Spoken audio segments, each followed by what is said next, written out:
हमारा आज का टॉपिक है पार्लियामेंट्री कंट्रोल ओवर एडमिनिस्ट्रेशन, प्रशासन पर संसदीय नियंत्रण। इसे प्रशासन पर वैधानिक या विधान पालिका का नियंत्रण भी कहा जाता है।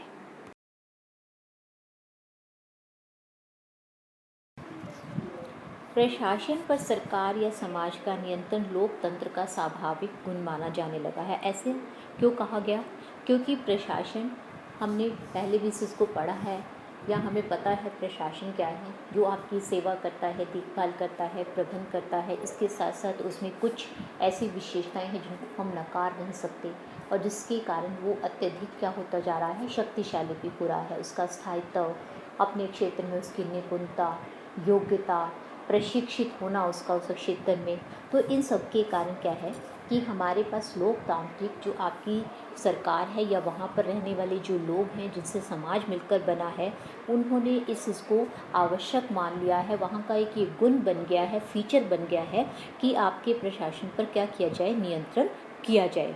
अगर हम ऐसा नहीं करेंगे तो वो क्या हो जाएगा, तानाशाह बन सकता है। और इसीलिए आज के समय में जो भी समाज लोकतंत्र के आदर्शों को अपना रहा है, जिसने प्रतिपादित किया हुआ है, उनसे यही अपेक्षा की जाती है कि वो समाज या वो सरकार क्या करे, आपके लिए इस प्रशासन तंत्र को इस प्रकार से बनाए या गठित करे कि वो सरकार और समाज के बीच में और उसकी जो अन्य संस्थाएं हैं उनमें तालमेल बनाकर रखे।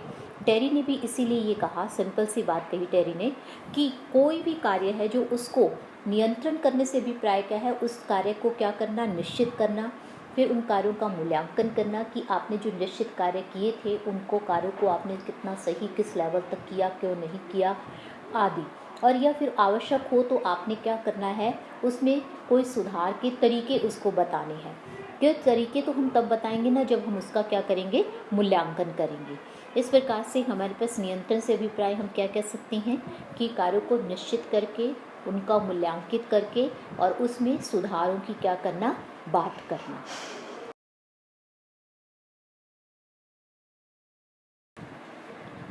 हमने लोकतंत्र की बात तो की, पर आज लोकतंत्र ही नहीं रह गया है।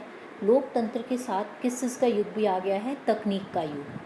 और इसीलिए जो भी विशेष रूप से विकसित या एवं विकासशील देश, विकसित देशों में आप चाहे अमेरिका, इंग्लैंड जैसे देशों की बात करो, विकासशील अपने देश भारत की ही बात कर लो, आप देख रहे हो भारत में भी दिन प्रतिदिन हम ज़्यादा से ज़्यादा ऑनलाइन परचेजिंग है, ऑनलाइन बिलिंग है, या आजकल कोविड-19 के टाइम पे हम कह रहे हैं कि हमारी पढ़ाई भी किस तरफ जा रही है, ऑनलाइन जा रही है। यानी कि ज़्यादा से ज़्यादा हम किस चीज़ की तरफ बढ़ रहे हैं, तकनीक की तरफ बढ़ रहे हैं। तो ऐसे में लोक प्रशासन के कार्य और उसकी शक्तियाँ भी बढ़ गई हैं।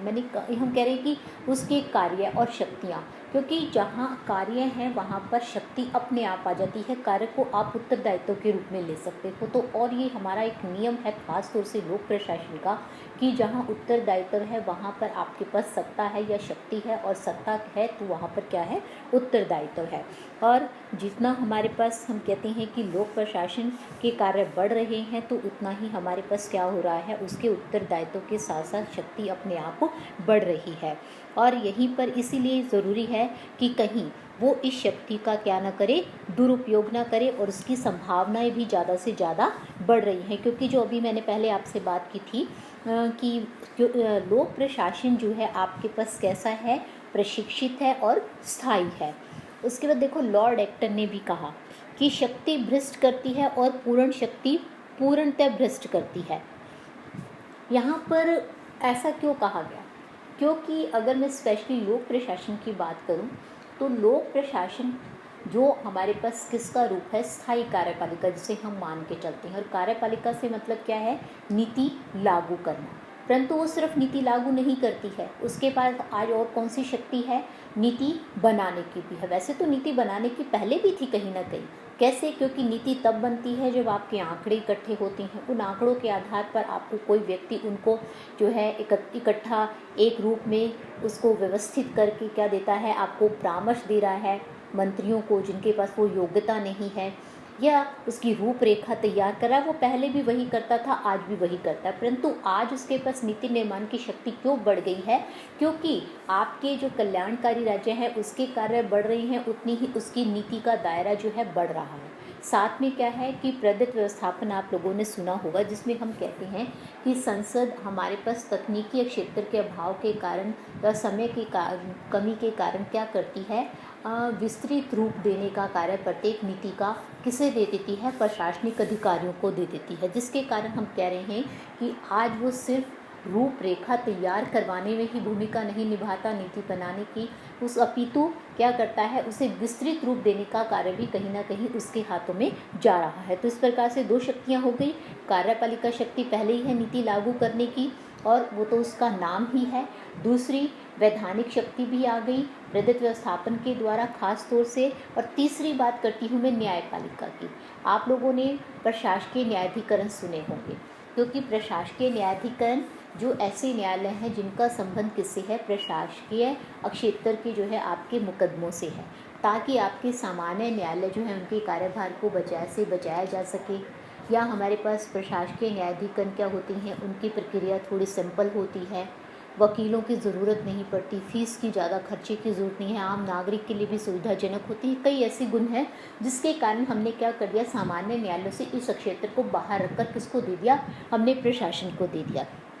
तो इस प्रकार से कुछ ना कुछ क्षेत्र न्यायपालिका का भी किसके पास आ गया, प्रशासन के पास। तो उसके पास तीनों शक्तियां हो गई, परंतु विधानपालिका की शक्ति भी कहीं ना कहीं कम हो गई, क्योंकि किसके पास आ गई, प्रशासन के पास आ गई। और न्यायपालिका की भी कुछ ना कुछ कम हो गई, वो किसके पास आ गई, आपके प्रशासन के पास। इस प्रकार से उसके पास पूर्ण शक्तियाँ आ गई, और जब पूर्ण शक्तियाँ किसी के पास आ जाती हैं तो उसके भ्रष्ट होने की संभावनाएँ उतनी ही बढ़ जाती हैं।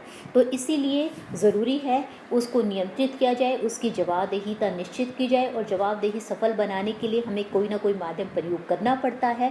और भारत में भी अन्य विकासशील या विकसित देशों की भांति हमने कुछ माध्यमों का प्रयोग किया है, जिन्हें हम मोटे रूप में या मुख्यतः कह सकती हैं कि 3 भागों में बांट सकते हैं। एक तो प्रशासन पर वैधानिक नियंत्रण, दूसरा प्रशासन पर कार्यपालिका का नियंत्रण, तीसरा प्रशासन पर न्यायिक नियंत्रण।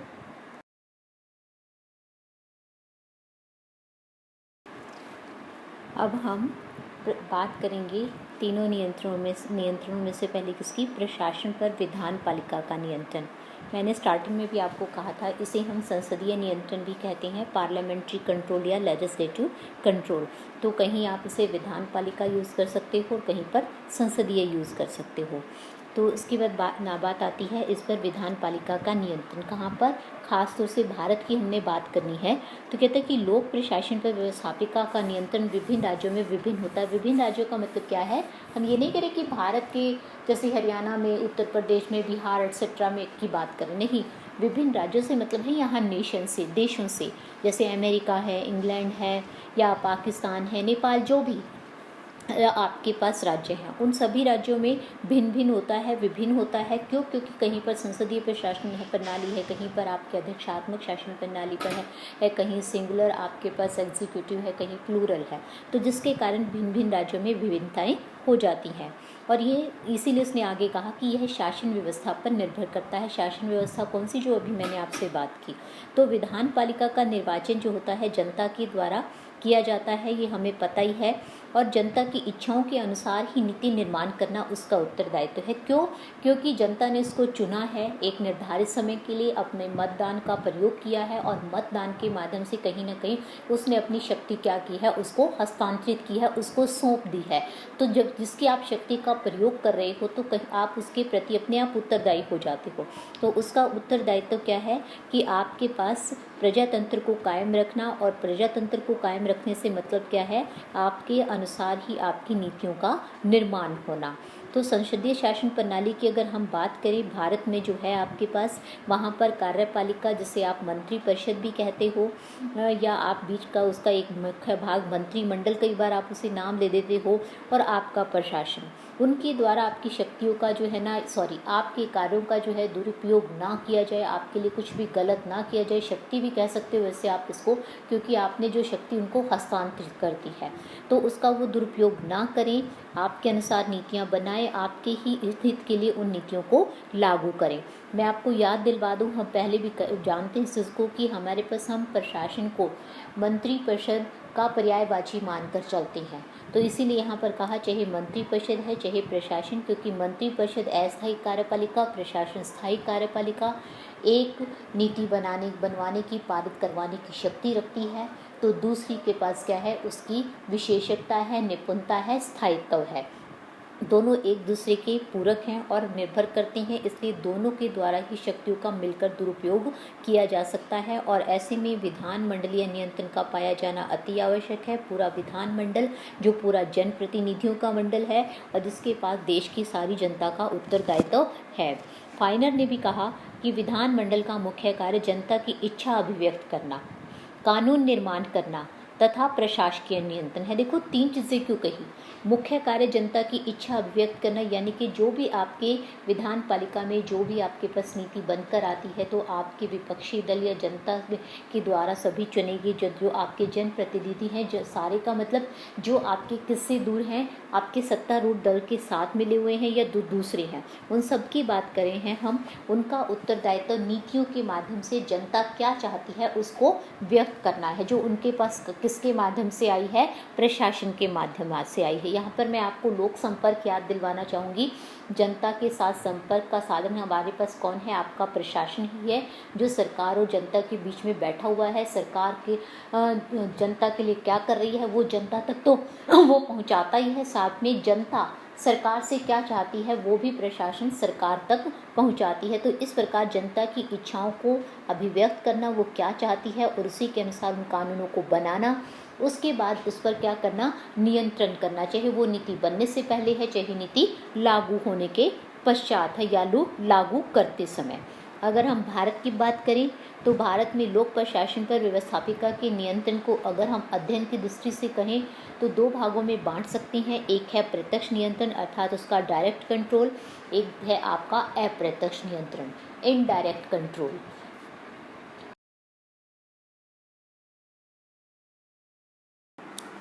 अब हम पहले बात करेंगे भारत में, जो हमने कहा था कि 2 भागों में बांट सकते हैं हम संसदीय नियंत्रण को, प्रत्यक्ष और अप्रत्यक्ष। तो सबसे पहली बात है प्रत्यक्ष नियंत्रण की। प्रत्यक्ष नियंत्रण में सबसे पहली बात है प्रशासकीय नीति पर नियंत्रण। देखो वैसे अभी मैंने थोड़ी देर पहले भी आप लोगों से बात की थी जब लॉर्ड एक्टन की डेफिनेशन की थी, तो उसको हम थोड़ी देर के लिए भूल जाते हैं कि कार्यपालिका अर्थात स्थायी और अस्थायी दोनों की बात करी हूँ मैं।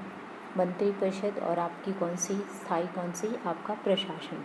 इनका उत्तरदायित्व वैसे क्या है, नीतियों को लागू करना, परंतु आंकड़े उपलब्ध करवाना, उनको जो है एक रूपरेखा तैयार करना, ये सारे का सारा कार्य फिर भी किसका रहता है, ये संबंधित विभाग का मंत्री क्या करता है, उस रूपरेखा को प्रस्तुत करता है विधान पालिका में। तो उस नीति के पारित होने के पश्चात ही वो क्या होती है, नीति निर्मित होती है। तो बेशक उसने क्या किया, रूपरेखा तैयार की, आंकड़े उपलब्ध करवाए, परंतु जब तक बहुमत के आधार पर वो नीति पारित नहीं हो जाएगी तब तक वो नीति निर्मित नहीं हो सकती। तो इस प्रकार से प्रशासकीय नीतियाँ जो लागू होती हैं कल को, उन पर नियंत्रण कौन करता है, आपकी विधान पालिका ही करती है। और यही हमने यहाँ कहा है कि नीति जिसके माध्यम से निश्चित होता है कि प्रशासन को क्या करना है क्या नहीं, क्योंकि अगर आपके पास नीति ही नहीं है तो प्रशासन के पास कुछ भी नहीं है। प्रशासन का सबसे पहला कार्य है नीति को लागू करना, उसकी वैधानिक कार्य तो उसके बाद में मिलते हैं उसे। उस नीति के निर्धारण की शक्ति किसके हाथ में है, संप्रभु शक्ति का प्रतिनिधित्व करने वाली आपकी विधान पालिका जो भी मैंने कही थी, वहाँ जो आपको बहुमत के आधार पर उस नीति की रूपरेखा को क्या करती है, पारित करती है, उसको निर्धारित करती है। यद्यपि संसदीय शासन प्रणाली में नीति संबंधी आंकड़े एकत्रित करने, उसकी रूपरेखा तैयार करने उत्तरदायित्व किस पर है, इसका कार्यपालिका पर, जो अभी मैंने आपसे बात की थी, अर्थात किस पर, विभागीय मंत्रियों के पास है, जिसे आप बार बार मंत्रिपरिषद कह देते हो। तो मंत्रिपरिषद क्या है, विभागीय मंत्रियों का समूह ही तो मंत्रिपरिषद है। परंतु कार्यपालिका की नीतियाँ किसके द्वारा नियंत्रित होती हैं, व्यवस्थापिका नियंत्रित। कौन सी, जो भी मैंने आपको इस पॉइंट को स्टार्टिंग में ही बता दिया था कि हमारे पास नीतियाँ तब तक क्या होंगी, क्या बनेंगी, क्या लागू की जाएंगी, किस रूप में लागू की जाएंगी, वो सारी की सारी विधान पालिका या व्यवस्थापिका द्वारा बहुमत के आधार पर ही स्वीकृत की जाती हैं। इस प्रकार से ये आपके पास क्या हो जाती हैं, नियंत्रित हो जाती हैं। उसके बाद है बजट पर बहस। बजट, वैसे तो हमारे पास बजट की 4 आपके पास स्तर माने जाते हैं, उसका तैयार होना, पारित, लागू होना और उस पर नियंत्रण। तो यहाँ पर मैं आपके पास उसके पारित होने और उसके पास जो है ना लागू होने के पश्चात का जो नियंत्रण है या तैयार होते हुए का जो नियंत्रण है उस सारी बात करना चाहती हूँ। वो कहता है कि प्रजातंत्र का सर्वमान्य सिद्धांत है नो रिप्रेजेंटेशन नो टैक्सेशन, मतलब जब तक आपको उसकी जो है प्रतिनिधित्व प्राप्त नहीं होगा उसका, तब तक आप उस कर को नहीं लगा सकते। और ये हमारे पास एक नियम है आपके, जब तक जनता के जनप्रतिनिधि विधान पालिका के द्वारा आपको खर्च करने की अनुमति नहीं मिलती या कर लगाने का अधिकार नहीं मिलता, तब तक आपकी कार्यपालिका उसे नहीं कर सकती। और संसदीय शासन प्रणाली, जहाँ पर आपके पास दो प्रकार के मुख्य कार्यपालक हैं, एक वो जिसके नाम पर सारा शासन चलता है, संवैधानिक मुखिया, उसी की बात मैं कर रही हूँ, राष्ट्रपति एक मंत्री परिषद जो व्यवहारिक रूप में उस नीतियों को सारी की सारी शक्तियों का प्रयोग कर रही है, या आपका राष्ट्रपति उसके परामर्श से सारे कार्यों को कर रहा है। तो यहाँ पर हम दोनों की ही बात कर रहे हैं, नाम मात्र का या संवैधानिक मुखिया राष्ट्रपति जिसके नाम पर शासन चलता है, उसका उत्तरदायित्व है बजट को प्रस्तुत करना, परंतु वह स्वयं नहीं करता, उसके नाम पर मंत्री परिषद वास्तविक मुख्य कार्यपालिका का आपका वित्त मंत्री जो एक सदस्य है वो क्या करता है, इसको बजट में को आपकी संसद के समक्ष प्रस्तुत करता है। जहाँ पर आपके पास संसद के पास एक नियंत्रण का महत्वपूर्ण उपकरण हो जाता है, क्योंकि मैं अगर आपको याद दिलवाऊँ, आप लोगों ने पढ़ा होगा इसको बजट को, जहाँ पर आपने कहा था कि अगर हमारे पास नीति पर संबंधी कोई विवाद उत्पन्न हो जाए और आपका मंत्री परिषद यदि लोकसभा के अनुसार अपनी नीति को परिवर्तित ना करे, वित्त नीति की बात कर रही हूँ मैं, तो वहाँ पर क्या हो सकता है, उसके प्रति अविश्वास का मत प्रस्ताव पारित हो सकता है, और इससे खतरनाक प्रस्ताव कोई भी नहीं है। तो इस प्रकार से संसदीय नियंत्रण की दृष्टि से देखा जाए तो बजट एक आपके पास अत्यधिक महत्वपूर्ण साधन है, किस पर, आपकी उस पर कार्यपालिका पर नियंत्रित करने का। कार्यपालिका कौन सी की बात कर रही हूँ मैं, आपके पास आपके प्रशासनिक अधिकारियों की बात कर रही हैं यहाँ पर, क्योंकि प्रशासनिक अधिकारियों ने ही व्यवहारिक रूप में उस पैसे को खर्च किया है या आने वाले समय में उसने ही उसको करों के रूप में इकट्ठा करना है, तो ये सारे का सारा उसके हाथ में चला जाता है। तो इस प्रकार से बजट पर विचार करते समय व्यवस्थापिका के सदस्य लोक प्रशासन के सभी संबंधों पर सभी प्रश्नों पर क्या कर सकते हैं, विचार व्यक्त कर सकते हैं, क्योंकि कहीं ना कहीं चाहे कार्य कोई भी है उसका संबंध किससे हो जाता है, आपके पास वित्त से हो ही जाता है, क्योंकि वित्त जो होता है वो हमारे पास हमारे प्रशासन में रक्त की समान भांति कार्य करता है। जब तक आपके पास प्रॉपर वित्त नहीं है तब तक आपका प्रशासन, आपकी सरकार आपका कोई भी कार्य नहीं कर पाती। तो कोई भी कार्य है वो अपने आप किससे जुड़ जाता है, वित्त से जुड़ जाता है। इस प्रकार से लोक प्रशासन के संबंधी सभी प्रश्नों पर उसे विचार करने का अवसर प्राप्त होता है, उसकी आलोचना, उसके संबंध में अगर उसके मन में कोई शंकाएं हैं, कोई संदेह है, तो वो लोक प्रशासन की यहाँ पर आपकी बजट में बहस के समय इनडायरेक्टली होती हैं। उसके बाद है लेखा तथा गणना परीक्षण प्रतिवेदन। लेखा तथा गणना यानी कि ऑडिट एंड अकाउंट की बात करें हम, लेखा जहाँ से जिसके माध्यम से हमें पैसा खर्च करने की अनुमति मिलती है, जो उसके बाद परीक्षण जो अब पैसा खर्च कर चुके हैं। तो यहाँ पर हम किसकी बात कर रहे हैं, मुख्य आपके पास नियंत्रक है महालेखा परीक्षक की, जिसे आप शॉर्ट फॉर्म में CAG बोलते हो, controller auditor general of India, जो इस क्षेत्र का एक आपके पास कैसा है, विशेषज्ञ है, क्योंकि वो किसकी सहायता करता है, आपकी पब्लिक अकाउंट्स कमेटी की मेनली सहायता करता है, PAC जिसे हम कहते हैं। और पब्लिक अकाउंट्स कमेटी हमारे पास विधान पालिका के सदस्यों से मिलकर बनी है, लोकसभा प्लस राज्यसभा, जिसमें हम कहते हैं आपके पास 22 सदस्य हैं, 15 लोकसभा से 7 राज्यसभा से। जी हाँ, हम उसी समिति की बात कर रहे हैं। तो उस समिति के लिए मार्गदर्शक का काम करता है, क्योंकि हमारा प्रशासनिक अधिकारी कभी भी संसद में प्रवेश नहीं कर सकता, क्योंकि उसे राजनीति से दूर रहना पड़ता है, आपके पास पॉलिटिकल न्यूट्रलिटी की जो बात होती है, इसलिए तो वो वहाँ पर नहीं आता है। वो अपनी रिपोर्ट किसे देता है, आपके पास सार्वजनिक लेखा समिति को देता है, पब्लिक अकाउंट्स कमेटी को देता है, और वो उसे कहाँ प्रस्तुत करती है, आपकी संसद के समक्ष प्रस्तुत करती है। इस प्रकार से ये लोक लेखा समिति के मित्र, उसके तत्वज्ञानी और मार्गदर्शक के रूप में इसको क्या कहा गया है, का नाम इसको दिया गया है। और ये आपके लिए क्या करता है, लेखा परीक्षण के माध्यम से आपके खर्च किए हुए पैसे पर नियंत्रण रखता है। कैसे आपने कब कितना पैसा किया उसके संबंध में आपके घोटालों को सामने लेकर आता है।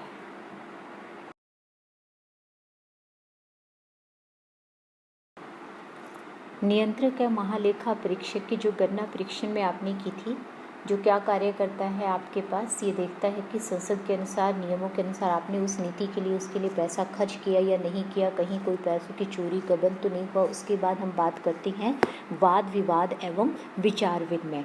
तो कहते हैं कि व्यवस्थापिका लोक प्रशासन से संबंधित सभी प्रकार के प्रश्नों पर विचार विनिमय तथा वाद विवाद करती है कि लोक प्रशासन क्या उन नीतियों को क्रियान्वित कर रहा है जो व्यवस्थापिका द्वारा निर्धारित की गई है। कहीं ऐसा तो नहीं है वो कोई ना कोई बहाना लेकर या किसी कारण से क्या कर रहा है, अपने उत्तरदायित्वों को पूरा नहीं कर रहा या आपकी जनता तक उन नीतियों को नहीं पहुंचा रहा है। तो ये सब देखने का उत्तरदायित्व किसका है, विधान पालिका का, क्योंकि हमने पहले ही बात की थी विधान पालिका जो आपके पास, जिसके पास जनता सबकी संप्रभु शक्ति पाई जाती है, पूरी देश का, पूरी जनता का जो प्रतिनिधित्व करती हैं, उनका उसके प्रति उत्तरदायित्व है, उसकी सत्ता का प्रयोग कर रहे हैं। तो वो ये ध्यान रखें लोकतंत्र के अंतर्गत कि प्रशासन में के द्वारा सरकार के द्वारा वो नीतियाँ बन रही हैं और लागू हो रही हैं या नहीं, जो जनता की आवश्यकताओं के अनुसार हैं। तो ऐसे प्रस्ताव व्यवस्थापिका के सदस्यों के द्वारा प्रस्तुत किए जाते हैं तो और उन पर वाद विवाद किया जाता है, जिसके माध्यम से वो सरकार और प्रशासन के कार्यों का सूक्ष्म परीक्षण करते हैं और उनसे बारीक से बारीक आपके तथ्यों की जानकारी प्राप्त करके उसे जनता के सामने लाने का प्रयास करते हैं। उसके बाद है राष्ट्रपति का अभिभाषण।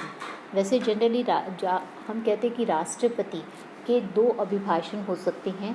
कौन से, एक तो जो आपके पास वो संसद के ग्रीष्मकालीन और दूसरा आपका शीतकालीन अधिवेशन जब भी शुरू होती हैं उसकी प्रथम बैठक में वो देता है, क्योंकि हमें पता है कि राष्ट्रपति प्रत्येक 6 महीने के अंतराल के बाद आपके पास संसद के अधिवेशन बुलाता है। तो हम उन्हीं की बात कर रहे हैं, एक तो ये, और एक जब भी नई लोकसभा गठित होती है उसकी जो प्रथम बैठक होती है वो हमेशा राष्ट्रपति के अभिभाषण से ही शुरू होती है। तो उन बैठकों का जो अभिभाषण है आपका, यानी कि संबोधित जो वो करता है आपके सदन को, उस समय वो सरकार की जो नीतियाँ चल रही हैं उनके बारे में बताता है, या जो सरकार की आने वाली नीतियाँ हैं उनके बारे में बताता है। और सरकार की नीतियों को कौन बनवा रहा है, कौन चला रहा है, आपका प्रशासन।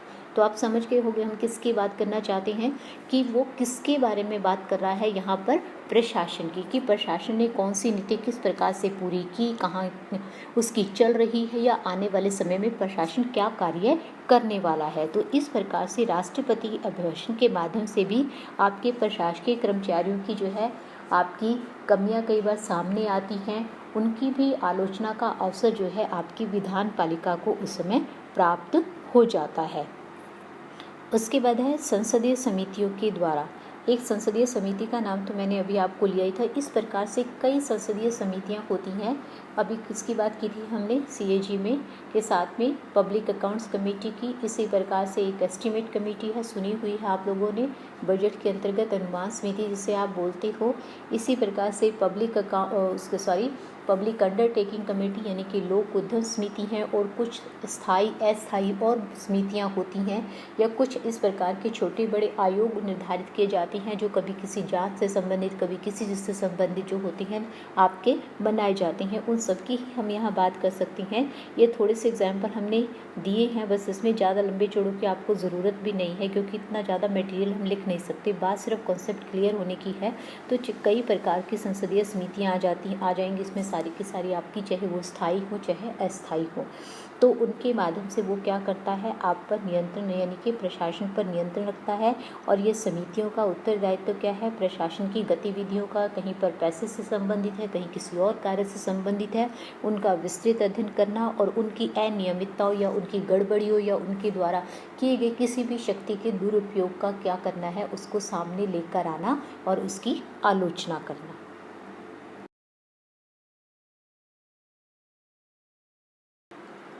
प्रत्यक्ष नियंत्रण के बाद अब हमने बात करनी है अप्रत्यक्ष नियंत्रण अर्थात इनडायरेक्ट कंट्रोल की। तो संसदीय शासन प्रणाली में व्यवस्थापिका क्या करती है, प्रत्यक्ष नियंत्रण के साथ साथ कुछ अप्रत्यक्ष नियंत्रणों के माध्यम भी अपनाती है। तो जैसे मैं बात करूँ सबसे पहले प्रश्नकाल की। प्रश्नकाल जिसको हम इंग्लिश में क्वेश्चन ईयर कहते हैं, क्वेश्चन हावर कहते हैं, सॉरी। तो संसद का जो आपका अधिवेशन होता है, जो हमें पहले भी याद दिलवाया था मैंने आपको, कि राष्ट्रपति आपके 6 महीने के डिफरेंस पर, यानी कि वर्ष में 2 आपके पास अधिवेशन बुलाता है दोनों सदनों के, तो उन सदनों का जो आपके पास अधिवेशन का जो पहला घंटा होता है उसको हम किस नाम से पुकारते हैं? प्रश्नकाल से पुकारते हैं। तो उसमें क्या होता है, लोक प्रशासन से संबंधित जो आपके विभागीय मंत्री होते हैं, विभागीय मंत्री से अभिप्राय जैसे रक्षा मंत्रालय है, वित्त मंत्रालय है, या आपके पास रोजगार मंत्रालय, जो भी मंत्रालय है उससे संबंधित जो विभाग है आपका मंत्री है जिसको आपने पावर दी हुई है, उससे उसके विभाग से संबंधित प्रश्न पूछे जाते हैं। प्रश्न जब उससे पूछे जा रहे हैं तो हम यहाँ पर प्रशासन की क्यों बात कर रहे हैं? क्योंकि मंत्री जो हैं वो आपके पास किसी भी नीति को लागू नहीं कर रहे, ना ही आंकड़े इकट्ठे कर रहे हैं, ना जनता के साथ उनका सीधा संबंध है, ना ही वो उस क्षेत्र की ज्ञाता हैं। तो उन सभी प्रश्नों के जवाब उन्हें कौन तैयार करके देता है? उनका प्रशासनिक अधिकारी, जो थ्रू प्रॉपर चैनल चलते हैं, जिसके माध्यम से? सचिव के माध्यम से।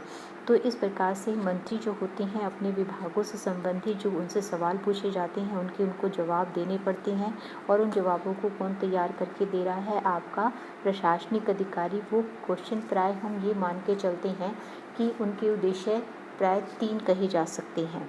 एक तो जैसे कि कोई जानकारी लेनी हो आपने किसी भी चीज़ नीति से संबंधित, मान लो कोई नीति चल रही है उसके बारे में आपका विपक्षी दल या आपके पास जो है विधान पालिका के सदस्य कोई जानकारी लेना चाहते हैं, या किसी भी नीति से संबंधित जो आने वाली है, बनाने वाली हो आप, या कोई और मुद्दा देश का हो ऐसा, उस पर हम कोई आपस में राय लेना चाहते हैं, या कोई ऐसी वजह भी हो सकती है जो सरकार की कोई कमी आपके हाथों में आ गई है, जिसको के कारण आप उसको बार बार उसको सामने लाकर उसकी आलोचना करना चाहते हो, उसको घेरना चाहते हो। जैसे आजकल हम कहीं पीछे भी जब आपका अधिवेशन हो रहा था तो सरकार कि वो किस नाम से घेरा गया कि वो किसानों के मुद्दों को नहीं सुलझा पा रही है, या आज हम कोविड-19 की बात करें तो सरकार को अगर आपका अधिवेशन होने लगी तो आपका विपक्षी दल किस नाम से किस तरीके से घेर सकता है कि वो कोविड-19 में सबको ऑक्सीजन नहीं दे पा रहा है, या वैक्सीनेशन समय पर सबको प्रोवाइड नहीं की जा रही है सरकार के द्वारा। तो कोई ऐसा मुद्दा हो सकता है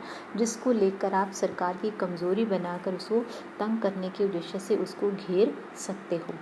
तो ये जो आपके जिनके 3 उद्देश्य जिन क्वेश्चनों के हमने माने हैं, तो वो क्वेश्चन जनरली हमारे पास ये होते हैं। सबसे पहले वो कहता है तारांकित प्रश्न। तारांकित प्रश्न वो हैं जिनके ऊपर एक तारांक लगा होता है, स्टार लगा होता है। ये प्रश्न मौखिक रूप में पूछे जाते हैं। अतारांकित प्रश्न, उसके बाद जो आप नेक्स्ट बात कर रही हैं, अतारांकित प्रश्न तारांकित से विपरीत होते हैं, यानी कि वो मौखिक पूछे जाते हैं और ये आपसे लिखित पूछे जाते हैं सदन में। उसके बाद अल्प सूचना प्रश्न। अल्प सूचना प्रश्न वो हैं जिनका संबंध क्या है कि लोक महत्व के किसी आपके अविलंबनीय, यानी कि जिनमें हम देरी नहीं कर सकते, इस प्रकार का कोई मामला होता है लोक महत्व से संबंधित। और दूसरी चीज़ आप जो इसमें ध्यान रखोगे, पहली चीज़ क्या कि कोई ऐसा मामला एकदम से लोक महत्व से संबंधित जिसको हम टाल नहीं सकते। दूसरा कौन सा? साधारण प्रश्न जो हम पूछ रहे होते हैं आपके इस प्रश्न काल में, उसमें और इसमें मेन डिफरेंस क्या है एक कि इसको हम 10 दिन की कम अवधि देकर भी पूछ सकते हैं। इसके लिए कोई ज़रूरी नहीं है कि साधारण प्रश्नों की भांति हम पूरी आपको 10 दिन की आपको अवधि देंगे जिसको इसके उत्तरों को तैयार करने के लिए। उसके बाद बात आती है पूरक प्रश्न। पूरक प्रश्न वो होते हैं जब आप कोई क्वेश्चनिंग कर रहे होते हो, वाद विवाद कर रहे होते हो, तो आप कोई उत्तर दे रहे हो तो उसमें से कोई और सवाल निकल आता है, तो फिर उसके बारे में विधान पालिका फिर से आपसे और कोई सवाल करने लग जाती है। तो इस प्रकार से एक प्रश्न में के उत्तर में से जब कोई आगे से सवाल निकलते रहते हैं तो उसको हम क्या नाम देते हैं? पूरक प्रश्न। और व्यवस्थापिका द्वारा जब सत्तारूढ़ दल से इस प्रकार के क्वेश्चन पूछे जाते हैं तो उससे लोक प्रशासन जो होता है थोड़ा अवेयर हो जाता है और अपनी नीतियों को बड़ी केयरफुली क्या करता है, लेता है और उन्हें लागू करने का प्रयास करता है, ताकि कोई ऐसी चीज़ ना हो कि आपसे कोई चीज़ पूछी जा रही हो, उसके अंदर से आपने उत्तर दे दिया और उस पर से फिर कोई और क्वेश्चन वो निकाल कर आपको घेर ले।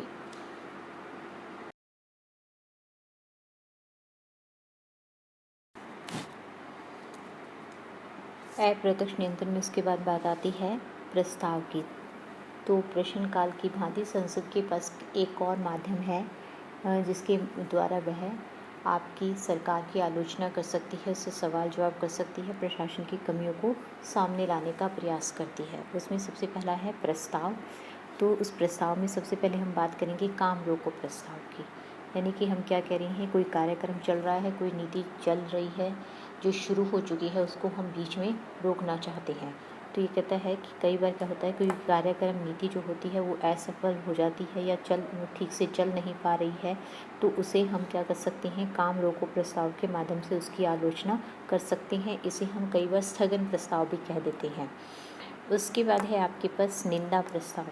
निंदा यानी किसी की आलोचना करना, किसी की किसमें, यहाँ पर आपने ध्यान रखना है, हम किसी विशेष मंत्री की आलोचना कर सकती हैं या निंदा कर सकती हैं, या किसी विशेष नीति की हम जो है उसके खिलाफ, उसकी निंदा के लिए इस प्रस्ताव को पारित कर सकते हैं, प्रस्तुत कर सकते हैं। परंतु इसके अंतर्गत क्या है कि सरकार को अर्थात सत्तारूढ़ दल को अपना बहुमत सिद्ध करना पड़ता है कि वो जो आपकी आलोचना, निंदा आपकी की जा रही है वो क्या है, गलत है। और अगर हम ऐसा नहीं कर पाती हैं तो मंत्रिमंडल को इसके क्या करना पड़ता है, त्याग पत्र देना पड़ता है।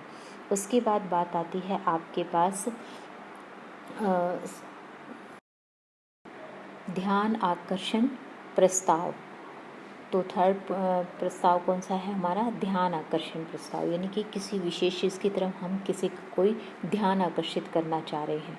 तो इसमें भी हम किसकी बात करेंगे, उस विभाग से संबंधित किसी मंत्री की बात करेंगे जिसके विभाग से संबंधित हमने कोई नीति के बारे में हमने ध्यान आकर्षित करना है कि इसमें ये कमी है, उस चीज़ को लेकर हम उसकी आलोचना करते हैं। तो संबंधित मंत्री का ध्यान जनता की किसी महत्वपूर्ण विषय पर डालने के लिए हम इसको प्रस्तुत करते हैं, और इसका मुख्य उद्देश्य क्या होता है, लोक प्रशासन की कमियों की ओर ध्यान आकर्षित करना। मैं आप लोगों से कई बार कह चुकी हूँ, आपने में हम बार बार बेशक हम यहाँ पर ये कहते हैं मंत्रियों से सवाल जवाब करना, देखा जाए वो इनडायरेक्ट पे सवाल जवाब किससे हो रही होती हैं, प्रशासन से, क्योंकि सारा कार्य प्रशासन कर रहा है और मंत्रियों को समय दिया जाता है जवाब देने के लिए। वो जवाब उनको उस बीच में कौन तैयार करके देता है, उससे संबंधित प्रशासनिक अधिकारी तैयार करके देते हैं। और इसीलिए हम इस टॉपिक को किस में पढ़ रहे हैं, विधान पालिका की प्रशासन पर नियंत्रण को। तो आपने अपने माइंड में किसका फ्रेम बना के रखना है कि हम प्रशासन से ही सवाल जवाब कर रहे हैं, चाहे सीधे नहीं कर रहे हैं, मंत्रियों के माध्यम से कर रहे हैं। तो इस प्रकार से यहाँ भी हम किसकी कमी को सामने ला रहे हैं कि और ध्यान आकर्षित कर रहे हैं, ध्यान आकर्षण के माध्यम से आपके पास प्रशासनिक अधिकारियों के।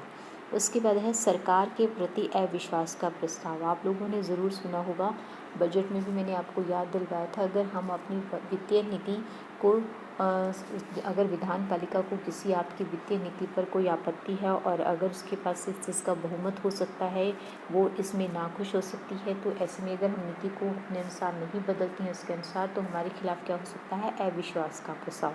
इस प्रकार से और भी कोई कारण हो सकता है जिसके कारण विपक्षी दल आपके सदन में क्या ला सकता है, आपका अविश्वास के मत का प्रस्ताव ला सकता है। जैसे अभी हमारी हरियाणा गवर्नमेंट में खट्टर गवर्नमेंट के खिलाफ भी आया था, तो इस प्रकार से कहे, परंतु वो पारित नहीं हो पाया। इसमें खासियत क्या है कि जब तक आपके पास वो विपक्षी दल इसे बहुमत के आधार पर पारित नहीं करवा देता, सिद्ध नहीं कर देता, तब तक यह जो है आपका पारित नहीं हो सकता। तो इसमें विपक्षी दल क्या करता है, लोक प्रशासन की असफलता के कारण सरकार के प्रति क्या करता है, अविश्वास का प्रस्ताव प्रस्तुत करता है, और इसके पारित हो जाने पर सत्तारूढ़ दल अर्थात सरकार को क्या करना पड़ता है, त्याग पत्र देना पड़ता है।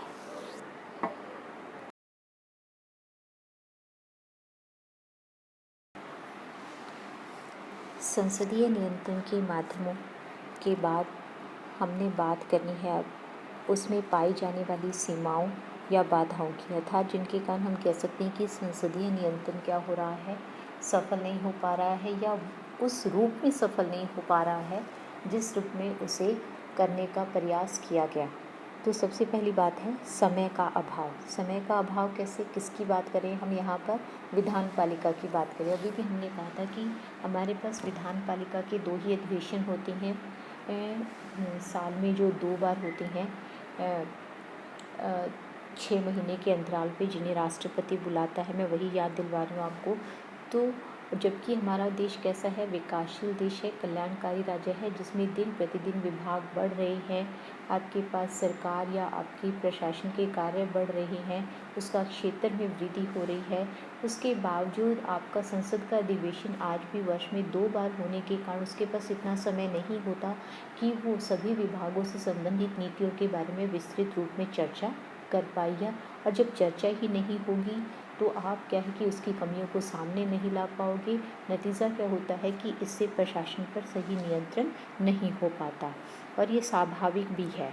उसके बाद है प्रशासन की प्राविधिक प्रकृति। प्राविधिक को मतलब हम तकनीकी बात कहते हैं, तकनीकी प्रकृति की बात कह रहे हैं यहाँ पर कि प्रशासन जो है हमारे पास क्या है, उसके पास तकनीकी क्षेत्र के युग के अनुसार उसको हम प्रशिक्षित भी करते हैं और उसकी भर्ती भी पहले से ही किसके आधार पर होती है, उस क्षेत्र से संबंधित योग्यता के आधार पर।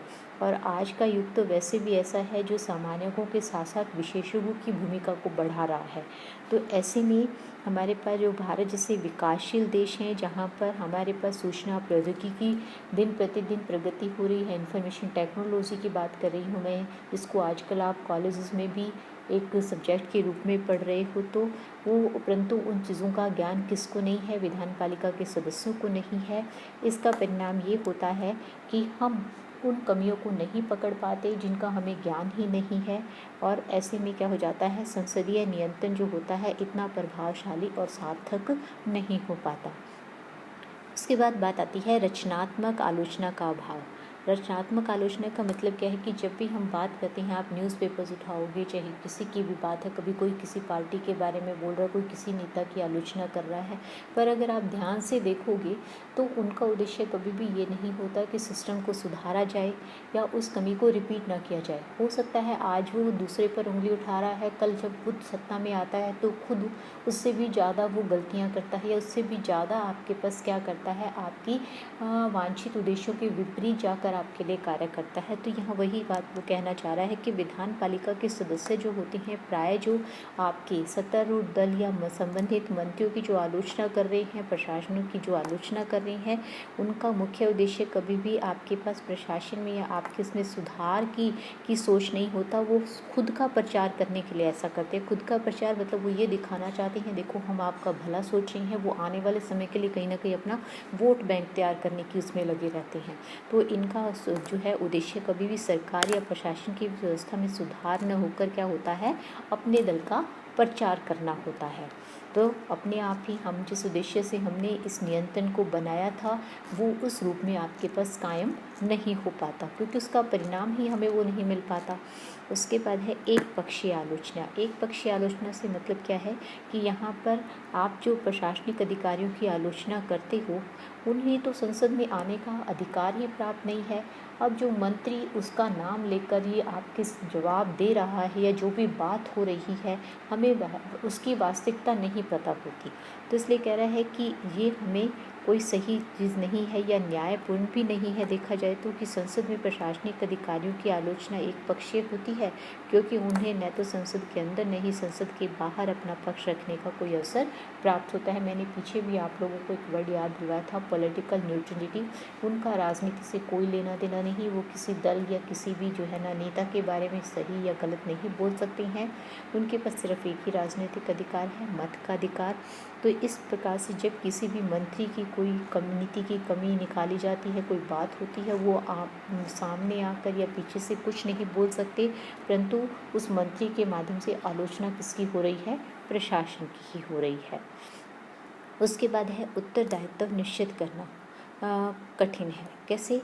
संसदीय शासन प्रणाली में प्रशासनिक त्रुटियों यानी कि कमियों का, गलतियों का उत्तरदायी कौन है, जो अभी मैं आपसे ऊपर बात कर रही थी, हमारे लिए निश्चित करना कठिन हो जाता है। और इसी का फ़ायदा उठाकर हमने ये हो जाता है कि ये एक पक्षीय आलोचना रह जाती है और आपका जो वास्तविक जो आपका गलत व्यक्ति है वो क्या हो जाता है, ये कह दो मंत्री जो कई बार अपनी स्वेच्छा शक्ति का प्रयोग कर रहे होते हैं, वो इन चीज़ों से बच जाती हैं। उसी चीज़ को हम दूसरी भाषा में कहीं ना कहीं बात कर रहे हैं कि कोई भी कौन है मंत्री अथवा प्रशासनिक अधिकारी, यह निश्चित करना कठिन है।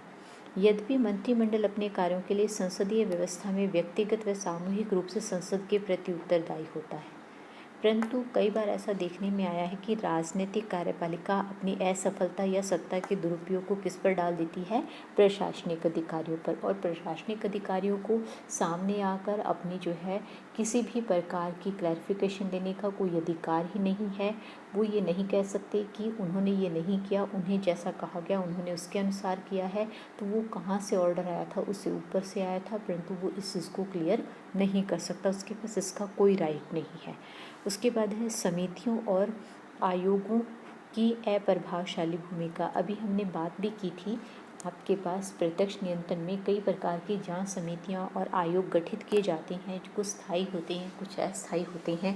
परंतु अगर हम ध्यान से देखें तो एक तो उन जांच समितियों का कार्य जो होता है वो इतना लंबा होता है या धीमा होता है कि उसके कारण एक तो सभी आपके जो है विभागों पर नियंत्रण नहीं हो पाता, और दूसरी इनकी रिपोर्ट इतनी देरी से आती है।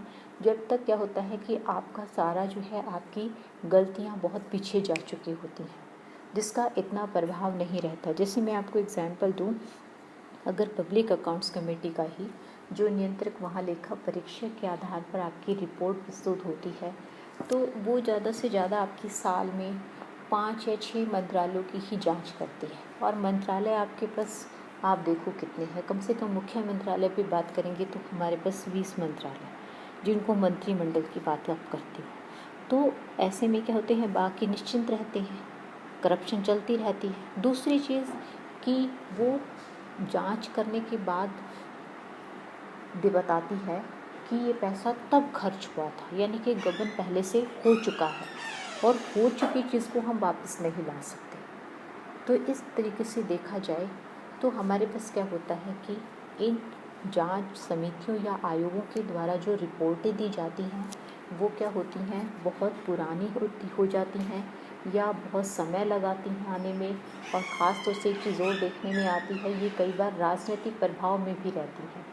जो मान लो मैं कहूँ कि आपकी जो सरकार चली गई है और अब वाली सरकार पिछली सरकार की किसी चीज़ की जो है आपकी जांच के लिए आपके पास क्या बनाती है, जांच समिति बनाती है, तो वो देखने में आता है कि आपके पास कहीं ना कहीं किससे प्रभावित होती है, उस समय की वर्तमान सरकार से प्रभावित होती है।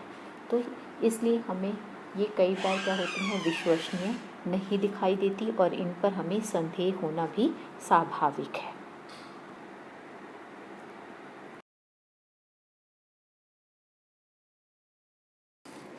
संसदीय नियंत्रण के प्रकारों, माध्यमों एवं उसमें पाई जाने वाली कमियों के बाद हम अपने अब जो है ना इसको समअप करेंगे, यानी कि अब हम बात करेंगे अपने कंक्लूज़न की, निष्कर्ष की। वैसे तो निष्कर्ष में भी बहुत कुछ है कहने को, परंतु निष्कर्ष को हम ज़्यादा लंबा रख नहीं सकते, तो हम थोड़े में ही बात करने का प्रयास करेंगे।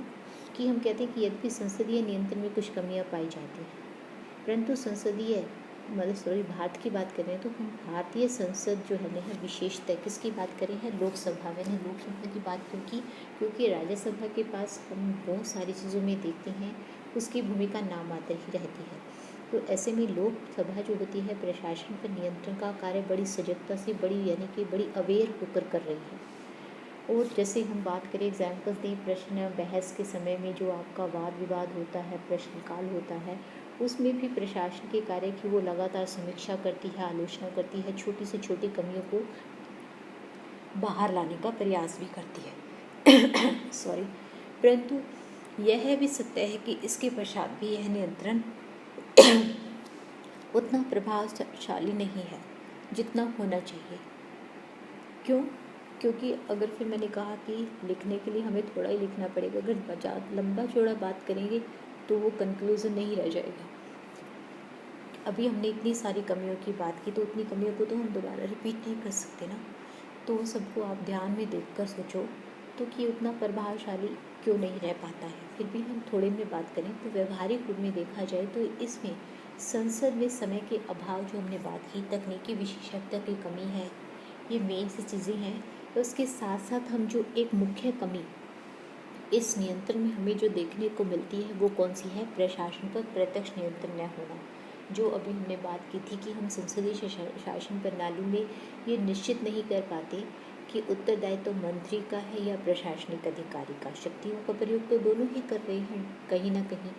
तो ऐसे में जबकि प्रशासनिक अधिकारियों को हम वहाँ पर जवाबदेहिता को सिद्ध करने के लिए बुला नहीं सकते, तो इस प्रकार से व्यवस्थापिका में हमारे पास क्या है कि ये नियंत्रण कैसा हो जाता है, आपका अप्रत्यक्ष हो जाता है। और व्यवस्थापिका को मंत्री परिषद की आलोचना के उद्देश्य से प्रशासन की आलोचना नहीं करनी चाहिए, हम तो यही कह सकते हैं।